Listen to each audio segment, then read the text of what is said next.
ओडिशा के चुनाव में बीजेपी बीजेडी को हराने के बाद नवीन पटनायक जी ने ओडिशा के मुख्यमंत्री पद से इस्तीफा दिया। I, Naveen Patnaik, as Chief Minister for the state of Odisha. और पूरे 24 साल से चलती आ रही नवीन शासन का अंत हुआ। ये न्यूज को पूरे 3 महीने होने को बैठा है, लेकिन लोग आज भी ये मानने को तैयार ही नहीं है कि नवीन पटनायक चुनाव में हार गए हैं।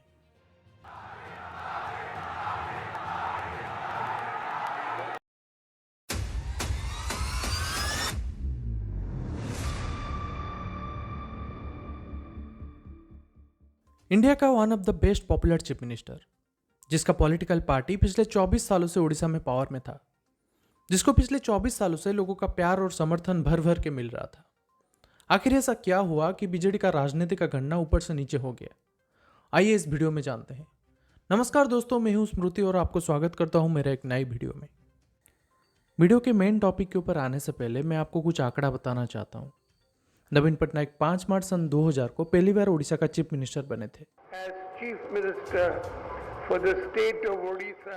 और सन 2000 से लेकर 2024 के बीच में पूरे 5 बार ओडिशा में चुनाव हुआ था और हर बार बीजेडी अपना पल्ला भारी रख के ओडिशा में सरकार बनाया था। बीजू पटनायक जी का देहांत होने के बाद नवीन पटनायक 1997 में पॉलिटिक्स में एंटर किया। उसके बाद पहली बार इलेक्शन सन 2000 में हुआ था। उसमें बीजेडी बीजेपी के साथ अलायंस बनाकर सरकार बनाया। फिर 2004 के इलेक्शन में फिर से बीजेडी बीजेपी के साथ अलायंस बनाकर दोबारा सरकार बनाया। लेकिन 2009 के इलेक्शन में बीजेडी 147 सीट में से 103 सीट की भारी बहुमत से जीतने के बाद खुद सरकार बनाया। और वैसे ही 2014 में 117 सीट और 2019 में 112 सीट की बहुमत से जीतने के बाद बीजेडी ने अपनी विजयी धारा जारी रखा। लेकिन 2024 के चुनाव में बीजेडी राजनीति का सत्ता पलट हो गया।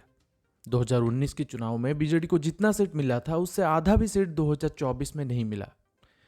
बीजेडी को इतने कम सीट मिला कि वो किसी दूसरे पार्टी के साथ अलायंस करके भी सरकार नहीं बना सकता था और वहीं नवीन युग का अंत हुआ। आज के इस वीडियो में मैं इसी टॉपिक के ऊपर बात करूंगा, जिसके वजह से इस बार ओडिशा के चुनाव में बीजेडी और नवीन पटनायक का ये हाल हुआ।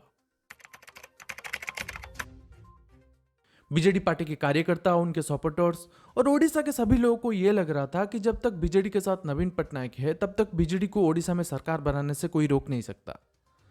लेकिन इस बार का चुनाव कुछ अलग था।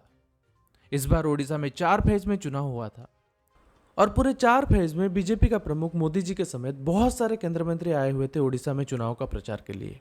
और इस बार बीजेपी के कार्यकर्ता ग्रास रूट लेवल से भी काम कर रहे थे और मोदी जी ने अपने ओडिशा के चुनाव के प्रचार में बड़े कॉन्फिडेंस से ऐलान किया था कि इस बार बीजेपी ही ओडिशा में सरकार बनाएगा। 4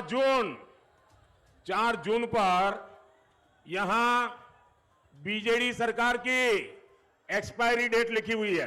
पर अगर हम बीजेडी की बात करें तो बीजेडी के प्रमुख नवीन पटनायक चुनाव के प्रचार में बहुत पीछे थे और बीजेडी का स्टार प्रचारक के रूप में काम कर रहे थे एक नॉन ओडिया। जहां बीजेडी के प्रमुख नवीन पटनायक जी और बीजेडी के कार्यकर्ता को इलेक्शन में प्रचार करना था, वहीं एक नॉन ओडिया चुनाव के प्रचार में सबसे आगे रह के बीजेडी के लिए प्रचार कर रहे थे, जो कि लोगों को शायद पसंद नहीं आया। अगर उनके जगह बीजेडी का कोई कार्यकर्ता ये काम करता, शायद लोग उसे अपना लेते और इसका प्रभाव चुनाव में बहुत देखने को मिला। 13 मई को ओडिशा में फर्स्ट फेज का चुनाव था। चुनाव से पहले मोदी जी ओडिशा आए हुए थे चुनाव के प्रचार के लिए, लेकिन पहला चुनाव का प्रचार इतना लोगों के ऊपर इम्पैक्ट नहीं डाल पाया। उसके बाद भी लोगों के अंदर नवीन जी को लेकर जितना प्यार था, चुनाव के बाद भी उतना ही रहा। फिर 20 मई को सेकेंड फेज का इलेक्शन था, लेकिन चुनाव से पहले होने वाले प्रचार में बीजेपी ने एक गुगली फेंका। उड़िया अस्मिता ने उड़ीसा का अस्मिता ओडिशा के बीजेपी के कार्यकर्ता, मंत्री, मोदी जी और जो भी केंद्र मंत्री आ रहे थे चुनाव के प्रचार के लिए, सब ओडिया अस्मिता को लेकर बात कर रहे थे। आप सबके जानकारी के लिए बता दूं, नवीन जी का पढ़ाई अब्रॉड में हुआ था, तो इसीलिए उनको सही तरीके से ओडिया बोलना भी नहीं आता था। और जिसको नवीन जी ने अपने पार्टी का जिम्मेदारी दिए हुए थे, वो भी एक नॉन ओडिया थे। इसीलिए चुनाव के प्रचार के दौरान जब भी बीजेपी के कार्यकर्ता ओडिया अस्मिता के ऊपर बात कर रहे थे, ओडिशा के लोग इसे बहुत ज्यादा कनेक्ट कर रहे थे। चुनाव के थर्ड फेज आते आते बीजेपी के कार्यकर्ता पूरा ग्राउंड रिसर्च एंड एनालिसिस करके बैठे थे। धीरे धीरे एक एक करके मुद्दा बीजेडी के एग्नेस्ट मार्केट में स्प्रेड भी कर रहे थे। थर्ड टर्म वाला चुनाव के प्रचार में नवीन पटनायक के बारे में रूमर्स आने लगा कि नवीन जी फिजिकली और मेंटली ठीक नहीं है। उनको बहुत सारे हेल्थ इश्यूज है। इवन प्राइम मिनिस्टर मोदी साहब ने भी चुनाव के प्रचार के दौरान उनके भाषण में नवीन जी का तबीयत के बारे में जिक्र किया था कि उनकी तबीयत बिगड़ने के पीछे कोई साजिश भी हो इसके साथ सकती साथ है। बहुत सारे वीडियोस भी बाहर आने लगा जिसमें नवीन जी का तबीयत सही में ठीक नहीं दिख रहा था, जिसको देखने के बाद लोगों को इस बात पर यकीन करने में ज्यादा समय नहीं लगा। नवीन जी ने इस बात को फेस करते हुए अपने बयान भी रखा था। About my health for the last 10 years. Let me assure the Prime Minister that I am in perfect health. लेकिन उस वक्त तक पानी सर के ऊपर से निकल चुका था। चुनाव का 4th फेज का पोलिंग होने से पहले कुछ वीडियोस वायरल होने लगा जिसमें दिखाया गया कि जैसे बीके पांड्यन नवीन पटनायक को अपने कंट्रोल में रखना चाह रहे हैं। नवीन पटनायक जी पूरे 24 साल आज सीएम ओडिशा में काम किए थे और ये पूरे 24 साल के दौरान नवीन जी को ओडिशा के लोगों से बहुत ज्यादा प्यार और समर्थन भी मिला था। और अचानक ये सब वीडियोस देखने के बाद लोग बहुत ज्यादा हैरान हो गए थे।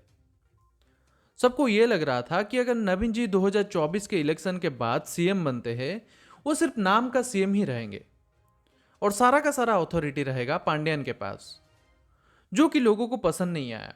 और यही चीज देखने को मिला चुनाव का 4th फेज का पोलिंग में, जो कि 1 जून को हुआ था। इतने सारी चीज देखने के बाद लोगों को भी बदलाव चाहिए था, जो कि चुनाव के बाद साफ साफ देखने को मिला। हमेशा चुनाव से पहले पॉलिटिकल पार्टी के तरफ से बहुत सारे वादे किए जाते हैं। ठीक वैसे ही बीजेडी और बीजेपी के तरफ से बहुत सारे वादे किए गए थे। बीजेडी ने यह वादा किया था कि इलेक्शन के बाद free electricity, pension for mission शक्ति मेंबर्स, मिडिल क्लास के लिए BSKY and housing loan, senior citizen के लिए मधुबाबू पेंशन योजना जैसे बहुत सारे वादे किया था। लेकिन बीजेपी ओडिशा के लोगों की सेंटिमेंट्स को अच्छे से समझ चुका था और बीजेपी का पहला वादा यह था कि अगर बीजेपी ओडिशा में सरकार बनाता है तो 24 घंटे के अंदर जगन्नाथपुरी के 4 द्वार खोल दिए जाएंगे। और उसके साथ साथ सुभद्रा योजना, लखपति दीदी जैसे बहुत सारे वादे किए गए थे बीजेपी के तरफ से। लेकिन पूरी श्री मंदिर को लेकर बीजेपी ने जो वादा किया था वो ज्यादा लोगों को कनेक्ट किया, जिसका परिणाम इलेक्शन में साफ साफ दिखाई दिया। मेरे हिसाब से बीजेडी हारने के पीछे यही सब रीजन है। आपका हिसाब से और क्या रीजन हो सकता है, कमेंट सेक्शन में जरूर बताइए। मैं मिलूंगा आपको एक नए वीडियो में। Till then take care, bye bye and जय जगन्नाथ।